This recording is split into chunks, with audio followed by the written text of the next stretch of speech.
Lotus reality and agro farming వారు premium farm land projects మన పొలం ఫేజ్ 1, 2 మరియు 3 కంప్లీట్ చేసుకొని మన పొలం phase 4 Wasar village at Narayana Khed లో ఆగస్టు 15 ఇండిపెండెన్స్ డే రోజు గ్రాండ్ లాంచ్ చేయడం జరుగుతోంది. లాంచింగ్ మరియు ఇండిపెండెన్స్ డే సందర్భంగా 5 గుంటాస్ ల్యాండ్ అవుట్ రేట్ లో బుక్ చేసుకున్న వారికి ₹1,50,000 డిస్కౌంట్ తో పాటు 2 గ్రాముల గోల్డ్ ఫ్రీగా ఇస్తున్నారు. పూర్తి వివరాలకు సంప్రదించండి. నమస్తే. శ్రీ గురుభ్యో నమః. శ్రీమాత్రే నమః. ఆదిత్యాయ చ సోమాయ మంగళాయ బుధాయ చ గురు శుక్ర శనిభ్యే రాహవే కేతవే నమః. జపాకుస్మ సంకాశం కాశ్యపేయం మహాధృతిం తమోరిం సర్వపాపగ్నం ప్రణతోస్మి దివాకరం. ప్రతి మాసంలో చెప్పుకునేటువంటి గోచార ఫలితాలు ఈ ఆగస్టు మాసానికి అంటే ఆగస్టు నెలలో 2024 గాను గోచార ఫలితాలు ఎలా ఉన్నాయి అన్నది తెలుసుకోవడం కోసం ముందుగా గోచారంలో ప్రస్తుతం గ్రహస్థితి ఎలా ఉంది, ఏ ఏ గ్రహాలు ఎక్కడెక్కడ ఉన్నాయి, ఈ సంగతి కనుక మనం చూసినట్టయితే వృషభ రాశిలో గురువు మరియు కుజుడు ఇద్దరూ కూడా అక్కడే ఉన్నారు. అయితే కుజుడు 27న మిథునంలోకి వెళ్తాడు. ఇక కర్కాటకంలో రవి ఉన్నాడు. ఈ కర్కాటకంలో ఉన్నటువంటి రవి తన స్వస్థానానికి 17వ తారీఖున వెళ్తాడు, అంటే సింహరాశిలోకి వెళ్తాడు. తర్వాత మరి సింహరాశిలో బుధుడు ఉన్నాడు, శుక్రుడు ఉన్నాడు. ఉన్నటువంటి బుధుడు 6వ తారీఖు నుండి వక్రించి వెనక్కి వెళ్ళడం అనేటువంటిది కనిపిస్తుంది. ఇక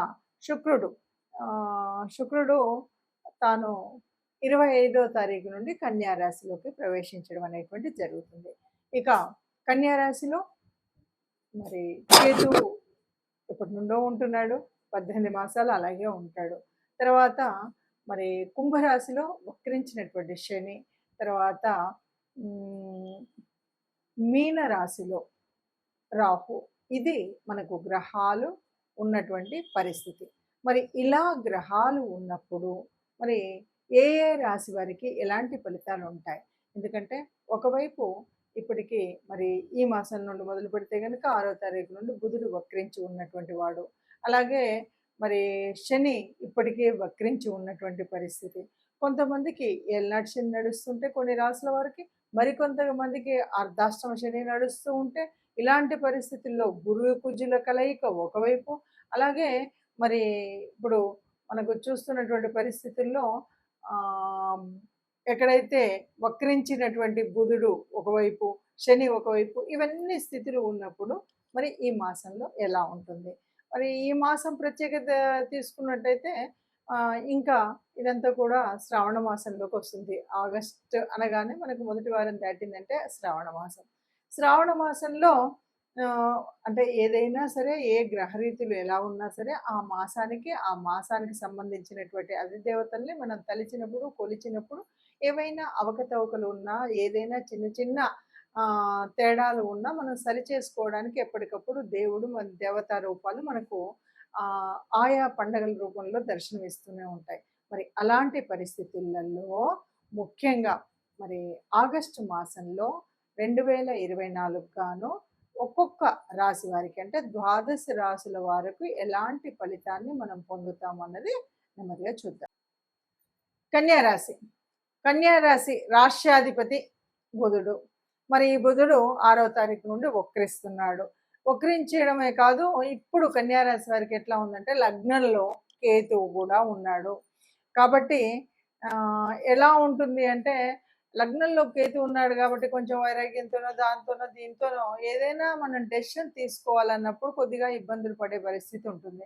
కాబట్టి డెసిషన్ ఏదైనా సరే ఇది చెయ్యాలి అనుకున్నప్పుడు డెసిషన్ మాత్రం చాలా జాగ్రత్తగా 1కి 4 సార్లు ఆలోచించి ఆ డెసిషన్ తీసుకున్నట్టయితే చక్కగా ఉంటుంది. అట్లాగే తండ్రి నుండి అంటే పితృధనం అంటారు కదా, తండ్రి నుండి ధనయోగం అయితే ఉంటుంది. కానీ ఈ ధనం తీసుకునేటప్పుడు గానీ, ఇంకేదైనా విషయాల్లో గానీ, అంటే పెద్దలు, పూర్వీకులు ఎవరైనా ఉంటే డబ్బు విషయం కావచ్చు, ఆస్తుల విషయం కావచ్చు, ఇక్కడ కొద్దిగా జాగ్రత్తగా గనుక లేనట్టయితే కొన్ని ఇబ్బందులు కూడా వచ్చేటువంటి సమస్య ఉంది.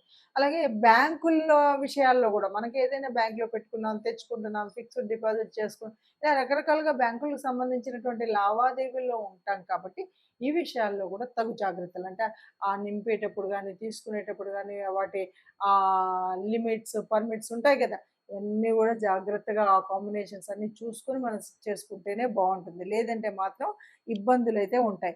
ఇక ఉద్యోగ విషయంలో కొంత మార్పులైతే జరుగుతాయి. అట్లాగే పై అధికారులు ఎవరైతే ఉన్నారో వాళ్ళతో చాలా సఖ్యతగా ఉండాలి. లేదంటే వాళ్ళకు నచ్చినట్టుగా వాళ్ళనుకునే విధంగా మన మీద ప్రయోగాలు చేస్తారు. కాబట్టి పై అధికారులతో సఖ్యత సరిగ్గా ఉంటే మనకి ఏ ఇబ్బంది లేకుండా ఉంటుంది. అలా కాకుండా మనం కొద్దిగా ఇష్టారాజ్యంగా ఏమైతే ఏమైంది నేను ఉద్యోగిని కాదా అంటూ మనం కొద్దిగా మాట్లాడినప్పుడు మాత్రం కొన్ని ఇబ్బందులైతే మనకు కలుగుతాయేటువంటి స్థితి అయితే ఉంది.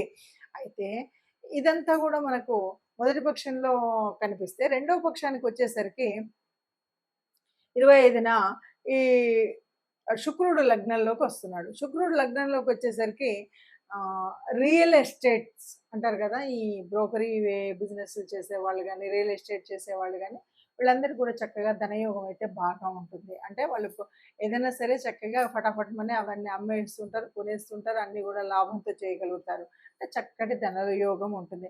కేవలం ధనయోగమేనా అంటే శుక్రుడి వల్ల ధనయోగమే కాదు, రుణయోగం కూడా ఉంటుంది. అంటే ఎక్కడైనా ఏదైనా అవసరానికి మనం రుణాలు తీసుకోవాలనుకుంటే చక్కగా రుణయోగం కూడా లభిస్తుంది. చక్కగా అంతేకాదు ఈ రుణాలకు ఇంతకు ముందు మనం చేసామంటే ఆ రుణ విముక్తి కూడా ఉంటుంది.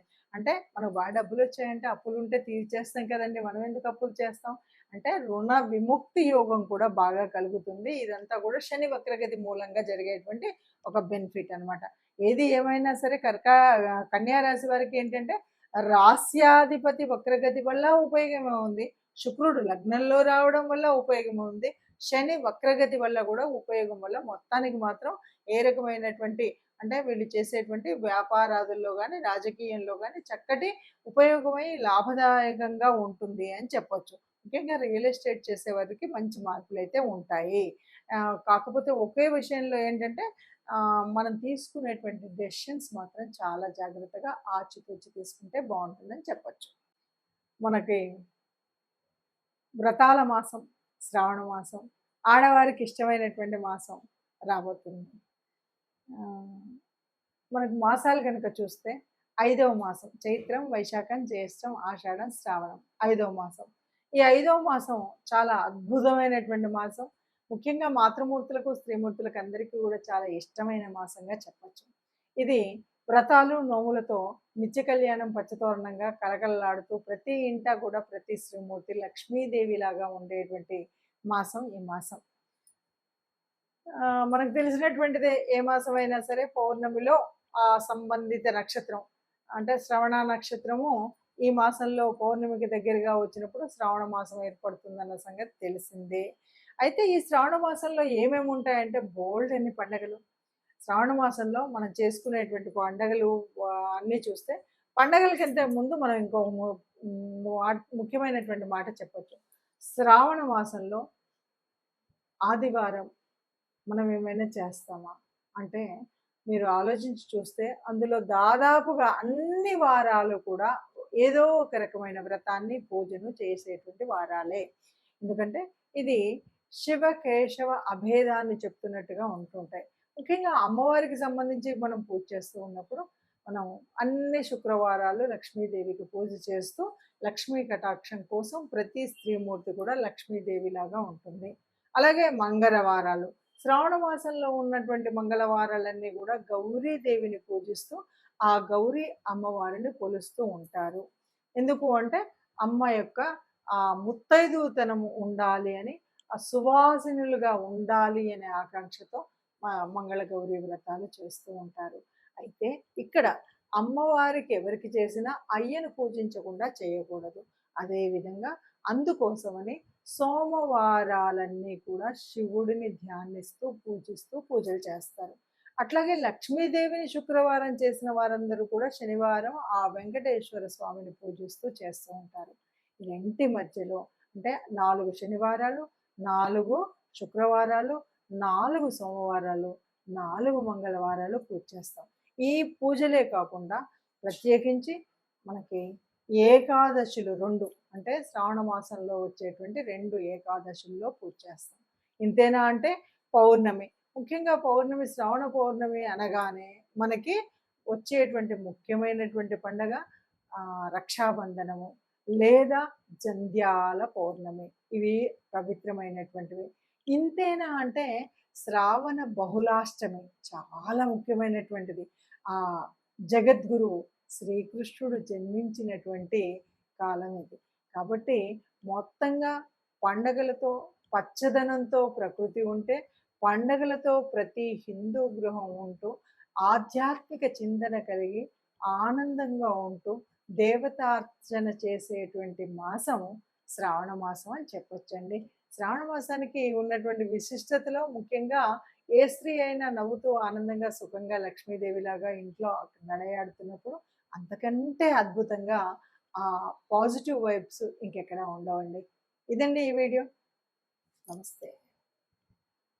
పూర్తి శ్రావణ మాసం అవుట్లుక్ చెప్పాలి కదా. శ్రావణ మాస నమస్తే, శ్రీ గురుభ్యో నమః, శ్రీమాత్రే నమః. శ్రావణ మాసంలో ముఖ్యంగా మనకి పండగల్లో చెప్పేటువంటిది శ్రావణ మాసం అనగానే వరలక్ష్మి వ్రతం మనకు చాలా ముఖ్యమైనటువంటి పండగ చెప్తుంటారు. వరలక్ష్మి పండగ ఇప్పుడు చేస్తున్నామా, ఎప్పుడు చేస్తున్నాం అంటే ఎప్పటి నుండి చేసినా, ఇప్పుడు కొత్త వాళ్ళు చేస్తూ ఉన్నా వరలక్ష్మి అనగానే మనకు ఒక ఆశ్చర్యం కలుగుతుంది. మనకున్నటువంటి అష్టలక్ష్ములు ఉన్నాయి కానీ వరలక్ష్మి అనేటువంటి పేరు ఎక్కడా లేదు కదా అంటే, ఇక్కడ ఏంటంటే మనకున్న అష్టలక్ష్ముల అసలు స్వరూపం వరలక్ష్మి. అంటే వరాలను ఇచ్చేటువంటి అమ్మ. అంటే పేరులోనే పెన్నిది ఉందంటారు కదా, అలాగా అమ్మ మనకు వరాలను ఇస్తూ ఉంది. ఎలాంటి వరాలను ఇస్తాయి? నువ్వు సవ్యమైనటువంటి పద్ధతిలో, సవ్యమైన నడతతో ఉంటే నీకు వరాలు వస్తాయి అని మనకు చెప్పడం కోసం ఇక్కడ ఒక కథ కూడా ఉంటుంది. ఎలా ఉంటుంది అంటే, మనకి వరలక్ష్మి వ్రతం అప్పుడు మనకి ఆ పేరేంటి నాన్న, మర్చిపోయినా.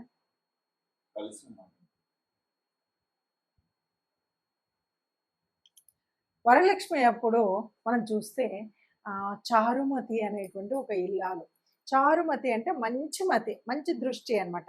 ఆ తల్లి ఏం చేసింది, పొద్దున్న లేవగానే మనకు ఆ కథ చదువుతుంటే అర్థమయ్యేది ఏంటంటే, పొద్దున్న లేవగానే భర్తని గౌరవించే విధంగా గౌరవించడం, భర్తకు కావలసినవన్నీ సమకూర్చడం, అత్తామామలను గౌరవంగా చూడడం, తన ఇంట్లో ఇంటి ఇల్లాలుగా తన అన్నీ చూసుకోవడం. ఇది ఆ తల్లి చేసేటువంటిది. ఎంతో నిష్టగా ఒక హిందూ గృహంలో ఉండాల్సినటువంటి ఆచార వ్యవహారాలన్నీ పాటిస్తూ ఉండడం వల్ల ఆ తల్లికి కలలో వరలక్ష్మీదేవి కనిపిస్తుంది. ఎలా చేయాలి, ఏం చేయాలి అన్నటువంటి విధి విధానం చెప్తుంది. ఇక్కడ కూడా ఈ చారుమతి తనకు లభించినటువంటి ఆ కళ ఏదైతే ఆ స్వప్నం ఉందో ఆ స్వప్న ఫలితాన్ని తన ఒక్కతే పొందాలనుకోలేదు, తనతో పాటు ఉన్న నలుగురికి అందాలనుకుంది. అందుకని ఇరుగు పొరుగు అందరికీ చెప్పింది. అందరూ కలిసి సామూహికంగా వరలక్ష్మి వ్రతాన్ని చేయడానికి అమ్మ కలలో ఎలా చెప్పిందో అలాగా గోమయం తెచ్చారు, చక్కగా అలిగారు, చక్కగా పీట వేశారు, కలశాన్ని పెట్టారు, వరలక్ష్మి అమ్మని పెట్టారు, చక్కగా కొలిచారు, కీర్తనలు పాడారు, పూజ చేసిన తర్వాత భజనలు చేశారు, చక్కగా ప్రదక్షిణలు చేశారు. ఈ ప్రదక్షిణలు చేస్తున్నప్పుడు ఒక్కొక్క ప్రదక్షిణకు ఒక్కొక్క రకంగా చక్కగా ఆభరణాలు అన్నీ వచ్చి చక్కగా అంగరంగ వైభవంగా ఉండేలాగా రథాలు అన్నీ వచ్చాయి అని కథలో సారాంశం. ఇక్కడ అర్థం ఏంటి అంటే, ఏ స్త్రీమూర్తి అయినా కూడా చక్కగా తన యొక్క బాధ్యతను సరిగ్గా నిర్వహిస్తే, బాధ్యత అంటే నేను ఒక జాబ్ హోల్డర్ అండి, నాకెక్కడ సమయం అనేటువంటిది కాకుండా, ముందుగా నువ్వు ఒక ఇంటి ఇల్లాలు, నువ్వు ఒక భర్తకు భార్యవు, ఇంట్లో ఉన్న పెద్దలైనటువంటి అత్త మామళ్లకు నువ్వు కోడలివి. ఈ విషయాన్ని మర్చిపోకుండా నీ బాధ్యతను చేసినాక నీకు కావాల్సిన అనేక బాధ్యతలు పూర్తి చేసుకో. నువ్వు అసలైనటువంటి ఆ ధర్మాన్ని మర్చిపోకుండా ఉంటే అమ్మ ఎప్పుడు కూడా కరుణిస్తుంది అని చెప్పేటువంటి కథా సారాంశమే వరలక్ష్మి వ్రతం. అందుకని అందరం కూడా ఇప్పుడు చాలామంది వరలక్ష్మి వ్రతం చేసుకున్నామంటే, నేను కొత్త చీర కొనుక్కున్నానా, కొత్త రూపు కొనుక్కున్నానా అనేటువంటి ఒక సిద్ధాంతమే కాకుండా, దానికి ముందు తల్లి ఏం చేసిందో అనేటువంటి ఈ కథా సారాంశాన్ని చదివి మనం ఒక ఇంట్లో ఎలా ఉండాలి, ఎలా ఉంటే ఆ అమ్మ యొక్క కటాక్షం మనకు అందుతుంది అని చూసి శుచిగా శుభ్రంగా అందరితో కలిసి వరలక్ష్మి వ్రతం చేసుకుందాం. హైందవ సంప్రదాయాన్ని కాపాడుదాం. ఇందులో ఉన్నటువంటి అంతర్లీనంగా దాగి ఉన్నటువంటి సూక్తులను కూడా మనం పాటిద్దాం. నమస్తే. నెక్స్ట్ వరలక్ష్మి వ్రతం అయిపోయింది. తర్వాత వరలక్ష్మి వ్రతం తర్వాత శ్రావణ మాసంలో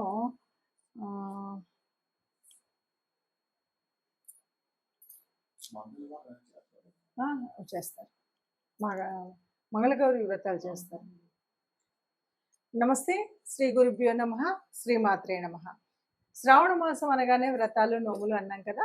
ఎలాగైతే శుక్రవారాలు చేస్తారో అలాగే మంగళవారాల్లో కూడా శ్రావణ మంగళ గౌరీ వ్రతాలు అని చేస్తారు. ఇక్కడ కొంచెం తేడా ఏంటంటే శ్రావణ శుక్రవారాలన్నీ అత్తింట్లో మనకు చేసుకుంటూ ఉంటాం. మంగళ గౌరీ వ్రతాలు అనేసరికి ఇది పుట్టింటి వాళ్ళు అమ్మాయికి పట్టించేటువంటి ఒక నోము, ఒక వ్రతం. ఇది ఎలా ఉంటుందంటే కొన్ని చోట్లయితే పెళ్ళికి ముందు నుండి చేస్తూ పెళ్ళైన తర్వాత దాన్ని తీర్చడం అనేటువంటిది ఒక వ్రతాన్ని మనం ఉద్వాసన అంటాం కదా, అలా చేయడం. కొంతమంది పెళ్ళైన తర్వాత చేస్తూ ఉంటారు. ఇది 5 మంగళవారాల, 5 సంవత్సరాల, 11 సంవత్సరాల, 9 సంవత్సరాల వారి ఇంటి ఆచార వ్యవహారాన్ని బట్టి ఉంటుంది. ఏది ఏమైనా మంగళవారం ఆ తల్లి పార్వతీదేవికి నమస్కరించి పూజ చేస్తారు. ఆవిడే గౌరమ్మ, ఆవిడే గౌరీదేవి, ఆవిడే సర్వమంగళ, ఆవిడే సర్వ దేవత. ఆ తల్లికి ఎందుకు పూజ చేస్తారు ఏమిటి అంటే, తల్లి నువ్వు ఇచ్చినటువంటి ఈ సువాసిని తత్వం ఏదైతే ఉందో అది చల్లగా కాపాడు. సర్వమంగళ మాంగళ్యే అని మనం ఎందుకంటాము అంటే, ఆ తల్లి శివే సర్వార్థ సాధకే కదా. ఆ అమ్మ శివుడి ఇల్లాలు కాబట్టి ఆ తల్లి తన మాంగళ్యాన్ని కూడా ఒకసారి పణం పెట్టింది అంటారు. ఎందుకంటే అంతకుముందు ఆ తల్లి వివాహిత కావడం కోసం, శివుణ్ణి వివాహం చేసుకోవడం కోసం కొన్ని వేల సంవత్సరాలు తపస్సు చేసుకొని పొందినటువంటి ఆ మంగళ్యాన్ని లోక కళ్యాణం కోసం ఎప్పుడైతే సంద్రం నుండి పాల సముద్రం చిలికేటప్పుడు ఆలాహలం వచ్చిందో అప్పుడు ఆ పరమాత్మని ఆలాహలాన్ని మింగమని తాను కోరింది. మింగడివాడు విభుడని, మింగడిది గరళమని, అంటే ఆ విషయం అని తెలిసి కూడా తల్లి మింగమన్నదంట. తన మాంగళ్యాన్ని ఎంత గొప్పగా మదిలో నమ్మిందో అంటాడు మరి పోతన గారు. అంటే అంత అద్భుతం. తన లోక కళ్యాణం కోసం, తన బిడ్డలు సుఖంగా ఉండాలి అంటే నా శివుడికి ఏమీ కాదు, ఎందుకంటే నా మంగళ్యపు యొక్క గట్టితనం అంతది అని. అందువల్లే ఇప్పటికీ ఎప్పటికి కూడా మనం ఒక వివాహం చేసే ముందు గౌరీ పూజ చేయిస్తారంటే ఇప్పటిలాగా ఫోటోలకు పోజ్ ఇచ్చుతూ గౌరీ పూజలో నేను ఎంత అందంగా ఉన్నాను, ఎన్ని రకాల బొట్లు పెట్టి ఎన్ని రకాల దిక్కులు చూశాను అన్నది కాకుండా చక్కగా నిండుగా వివాహానికి తన కళ్యాణం ఆ పందిరిలోకి వెళ్లే ముందు చక్కగా ఒక్కొక్క అక్షతను నెమ్మదిగా వేస్తూ ఆ మాంగళ్యను, ఆ సర్వమంగళ మాంగళ్యను కొలుస్తూ ఉండి, తల్లి గౌరీదేవి నిన్ను నువ్వే కాపాడాలి, నేను